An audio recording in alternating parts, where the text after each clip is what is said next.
November 29th, 2023. Well, the topic I want to get into on this video is the situation that's brewing about the Schumer-Rounds Amendment to the National Defense Authorization Act, or otherwise known as the UAP Disclosure Amendment. And it appears that there's been a little bit of pushback developing on this. By the way, I will get into some of the other issues at the end of the video, so for those that aren't overwhelmed on UAP, you might hang on to the end or skip to the end.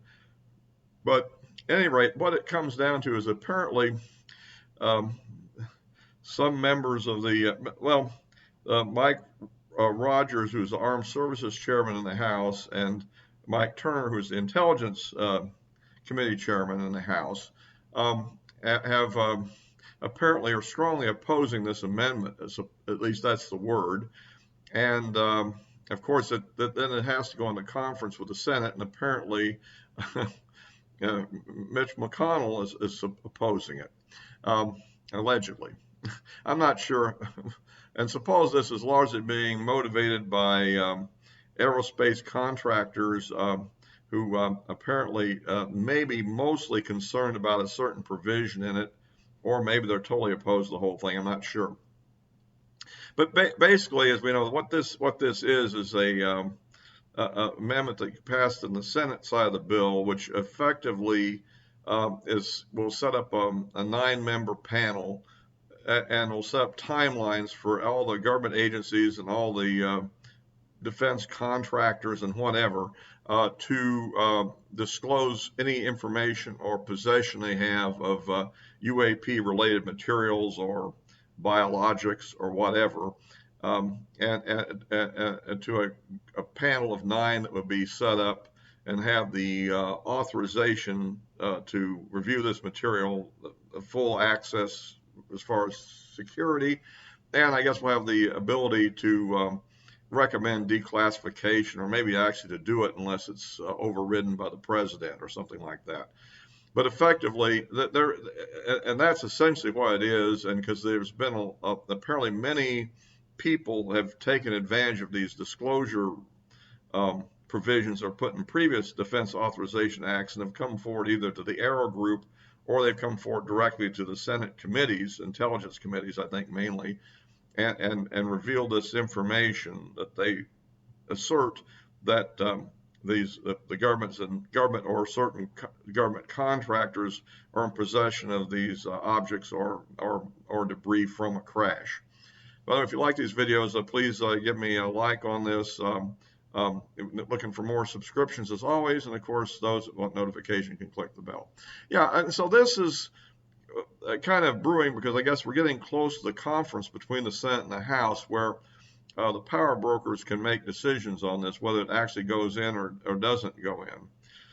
One possible sticking point if people are being reasonable, and that may be this whole issue of eminent domain, because it also includes that they have to turn this over to the government, or the government can claim it. I don't know if they're mandatory to turn it over or that they simply turn it over on demand to the government. I mean, again, I think it'd be very disruptive to our research efforts if it's simply taken away from the people doing the research all of a sudden and turned over to a warehouse. That would almost be a negative thing, in my opinion. And so I would be fully willing to see removing the part about the eminent domain and simply requiring disclosure of the information and what they possess, particularly for all defense contractors. And of course for all government agencies to this group, so that they can analyze the situation fairly and come to a conclusion is what's there and what should be done about it, and hopefully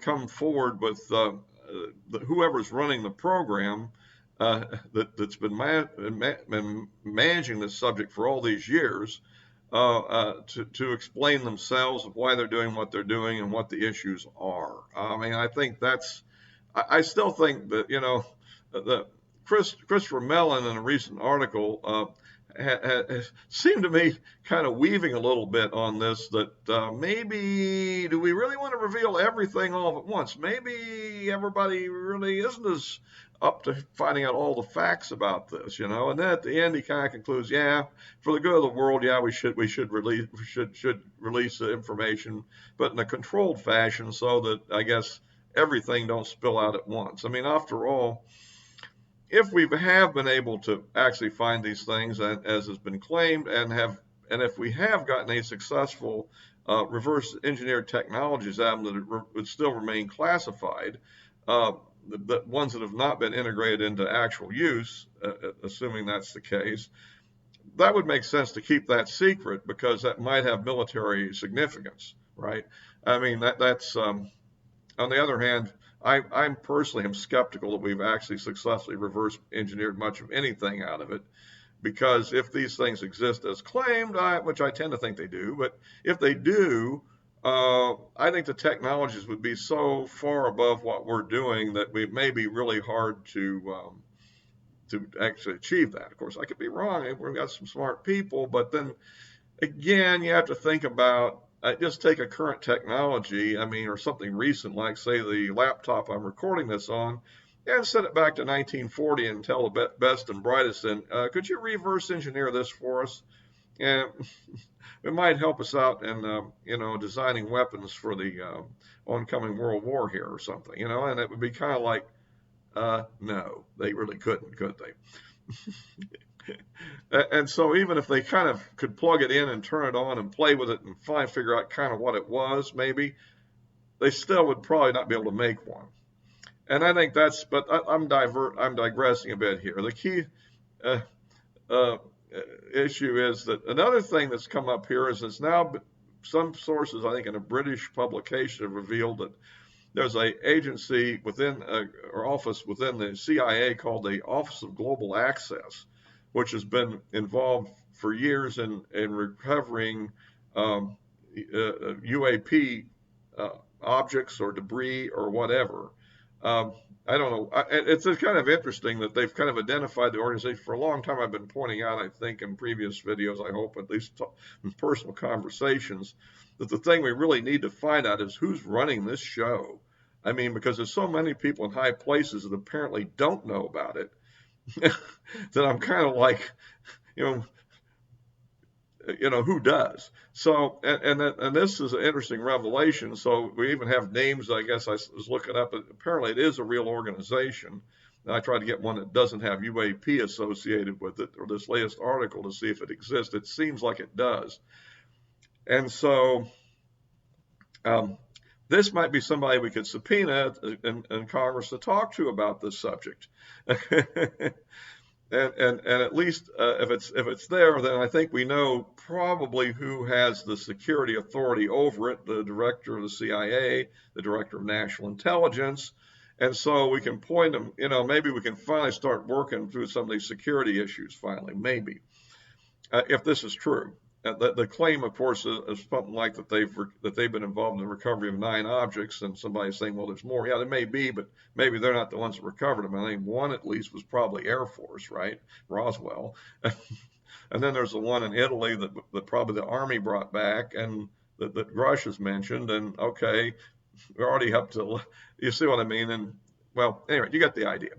That's the situation. So anyway, the key thing here is, I guess we should go forward and call our Congress people and say we really do want to have this disclosure amendment in there, and we want this to be resolved one way or the other. I mean, now, so the one thing I think that might grease the wheels on this, if it is really true as being claimed that this aerospace contractors that have these objects that are really pushing to block this amendment, is we might take out the eminent domain provision in it.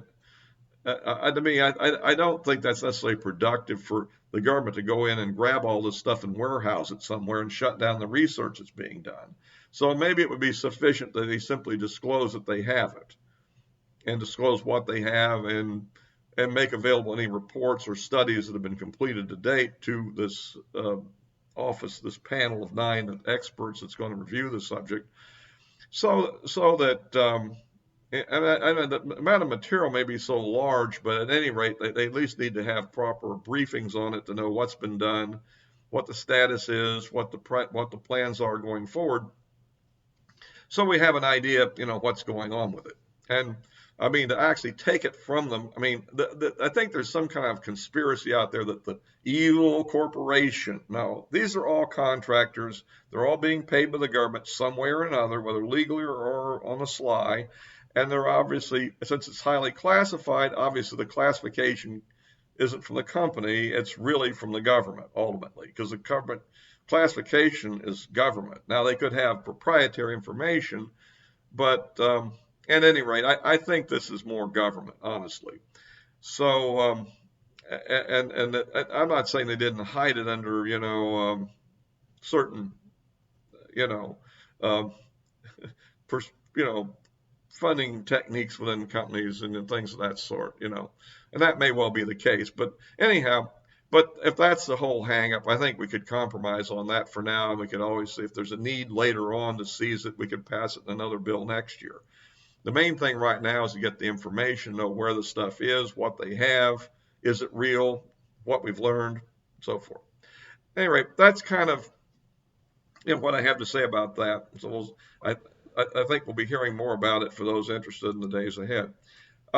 Also, getting back to I will make a few comments about the Middle East. It looks like we've gone through the fifth round of hostage release, and then we're in the middle of this, right at the time of this recording, the second day of the extension.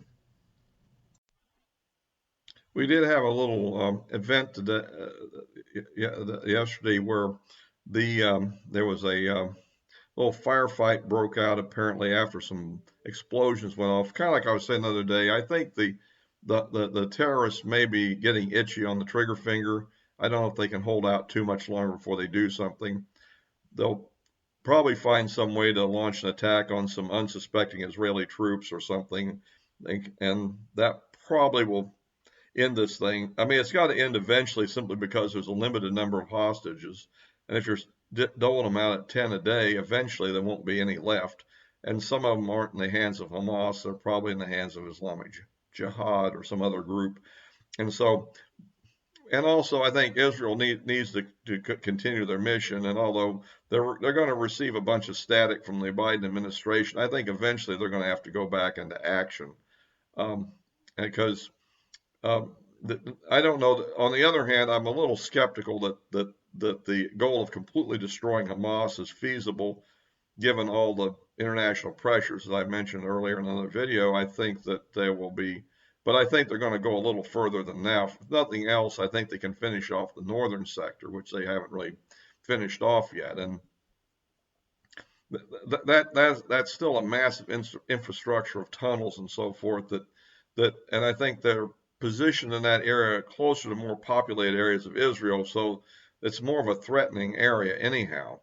Khan Yunis in the southern area may have to be dealt with, and I think there's some pressure, but I think it will probably resume. But anyhow, we'll see what happens on that. So I'll be wrapping this up for now, and I'll be posting it, of course, on Rumble as well as on YouTube, and the addresses of my social media accounts are on the description